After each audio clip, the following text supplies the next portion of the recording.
मैं भारत को भारतीयता की मान्यता के आधार पर फिर से खड़ा करना चाहता हूं, उस काम में लगा हूं।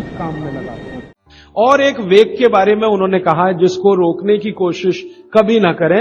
जम्हाई आना, जम्हाई समझते, मुंह खोलकर आप जम्हाई ले। वो कहते हैं कि ये जो जम्हाई आने का समय है इसको कभी भी रोके नहीं, ये कभी भी आएगी।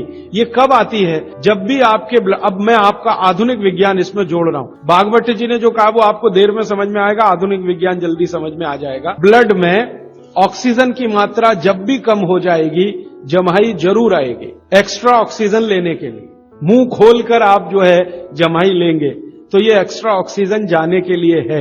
तो वो कहते हैं कि जमाई को कभी ना रोकें। ये जो हम कर लेते हैं ना, शर्म आने के लिए जबरदस्ती मुंह बंद करके जमाई लेने की कोशिश करते हैं, बहुत खतरनाक। कभी मत करिए, मुंह खोलिए पूरा, क्योंकि आपके शरीर का आपको आदेश आ रहा है। मुंह खोलिए, भरपूर हवा अंदर भरिए तो ही अच्छा है। और बच्चों को भी वैसे ही सिखाइए। इसमें कोई शर्म करने की बात नहीं है, क्योंकि ये प्रकृति की क्रिया है, शरीर को दुरुस्त रखने के लिए है। जम्हाई जरूर लीजिए। और कई बार हम हाथ रख लेते हैं मुंह पे, ये बहुत ही खराब है, क्योंकि वायु को जाने से आप रोक रहे हैं। वो जम्हाई आ रही है ज्यादा ऑक्सीजन के लिए, शरीर में शुद्ध वायु ज्यादा जाए, इसके लिए जम्हाई आ रही है, और आपने मुंह पे हाथ रख लिया और फिर जम्हाई ले रहे हैं, ये बहुत खराब। कभी मत करिए, मुंह खोलकर जम्हाई लीजिए। हाँ, फिर एक बात वो ये कह रहे हैं, यहां पर जैन दर्शन की बात बहुत गहराई से समझ। एक जगह कहते हैं कि आपसे ज्यादा ज्ञानी और आपसे ज्यादा तपस्वी लोगों के नजदीक बैठे हैं तो दूर जाकर जम्हाई लीजिए।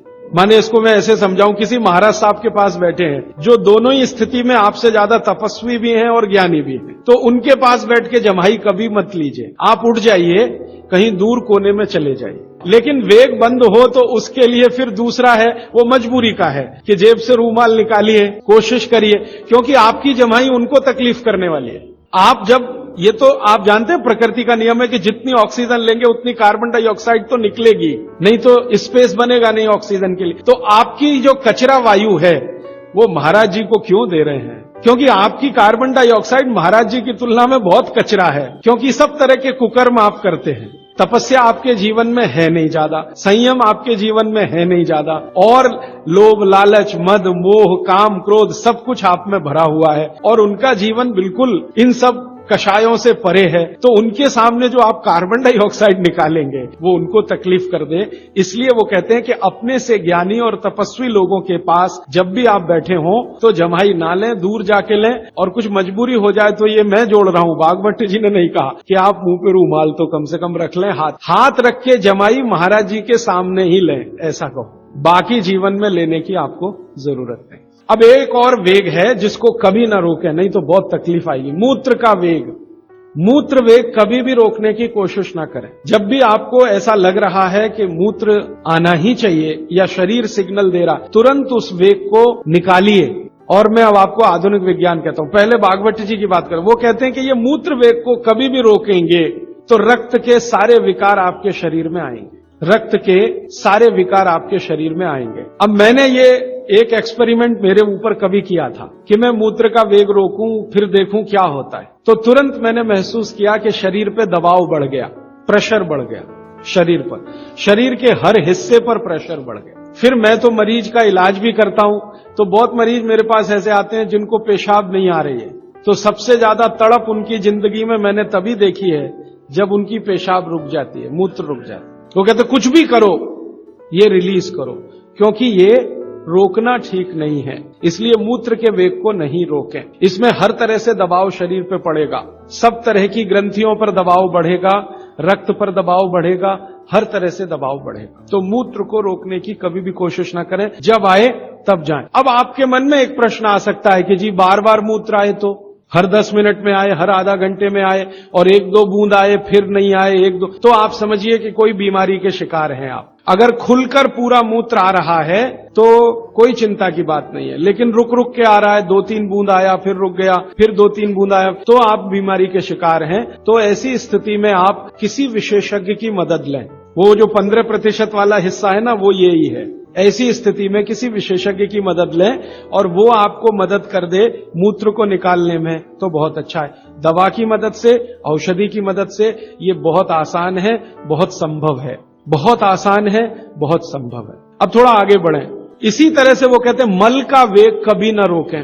मूत्र है, मल का वेग कभी न रोकें। अगर आपको ऐसा लग रहा है कि टॉयलेट जाने की इच्छा है तो जरूर जाइए, सोचिए ही मत उसके बारे में। आप बोलेंगे जी कोई परिस्थिति ऐसी है, मैं ऐसा मानता हूं कि अब ऐसी कोई परिस्थिति है नहीं। ट्रेन में सभी जगह टॉयलेट रूम्स हैं, हवाई जहाज में सभी जगह टॉयलेट रूम्स हैं, आपके घर में तो है ही, यहां जहां भी बैठे हैं वहां है। हो सकता है सड़क पर चलते समय तो सरकारों ने कई जगह बनाए हैं। माने कोशिश करिए कि वो रोके नहीं उस वेग को। आप अगर है ऐसी इच्छा तो जरूर जाइए, जरूर जाइए। फिर आप कहेंगे जी फिर वही मूत्र वाली स्थिति है, बार बार टॉयलेट आती है तो भागवत जी ने कहा है कि एक दिन में 2 बार अगर आप शौच के लिए जा रहे हैं तो ये सामान्य है, नॉर्मल है, माने आपको कुछ तकलीफ नहीं है। अगर एक दिन में 2 बार आप जा रहे हैं, वो 2 बार हो सकती है आपके शरीर के हिसाब से, हो सकता है सुबह और शाम आप जाएं, कोई लोगों को सुबह और दोपहर भी हो सकती है, कोई लोगों को सुबह सुबह भी 2 बार हो सकता है ऐसी स्थिति। तो वो कहते हैं 2 बार तक तो सामान्य है,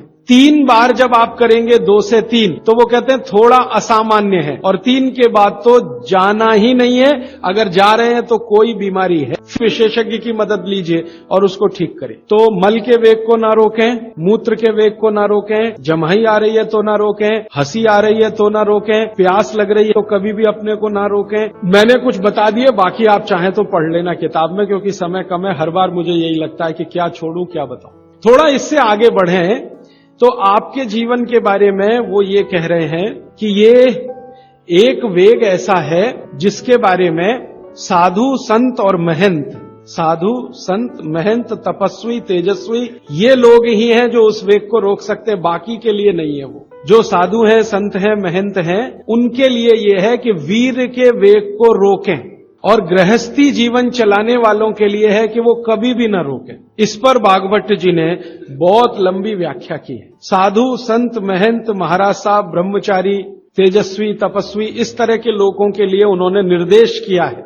कि वो जरूर अपने वीर के वेग को रोकें, और अगर नहीं रोक पाते हैं तो उनकी साधुता, उनकी सन्यासी होने की बात वो कमजोर पड़ती है। और आप जैसे लोग जो गृहस्थी का जीवन जी रहे हैं उनके लिए वीर के वेग को रोकना बहुत ही खतरनाक है। माने इसको उन्होंने काम वेग करके कहा है। काम वेग गृहस्थ लोगों को कभी रोकना नहीं चाहिए, और साधु संतों को हमेशा तपस्या करके उस पर कंट्रोल करने के लिए ही प्रयास करना चाहिए। तो साधु संतों का जो जीवन है वो पूरा जीवन शायद इसी में चला जाए तो भी वो कहते हैं कि निरर्थक नहीं है। अब क्यों उनको नहीं करना चाहिए, क्यों आपको करना चाहिए, ये विश्लेषण में जाऊंगा तो देर ज्यादा हो जाएगी।